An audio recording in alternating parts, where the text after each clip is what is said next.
નગરપાલિકાની આ ચૂંટણીમાં આ વખતે નગરપાલિકામાં બે મશીન છે, બીયુ અને સીયુ. આ થોડીક અલગ છે. એમાં આ વખતે મેક્સિમમ નગરપાલિકામાં ચાર ઉમેદવાર 4 વોટ આપી શકશે, જે તમે અહીંયા જોઈ શકો છો. મેક્સિમમ 4 આપી શકશે અને એ 4 વોટ આપ્યા પછી ઉમેદવારે કમ્પલસરી રજીસ્ટર બટન દબાવવાનું રહેશે. જો રજીસ્ટર બટન નહીં દબાવે તો એનો વોટ ગણાશે નહીં.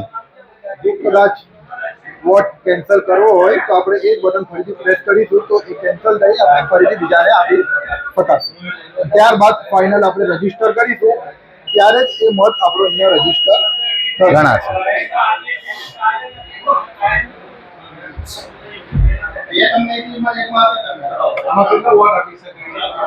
મેક્સિમમ 4. 1 પણ આપી શકાય, 2 પણ આપી શકાય, 3 પણ આપી શકાય, પણ 4 થી વધારે નહીં આપી શકાય. ફોર એક્ઝામ્પલ જોઈ શકીએ છીએ આપણે 1 2 3 4. હવે હું 5મું બટન દબાવીશ તો એ પ્રેસ જ નહીં થાય.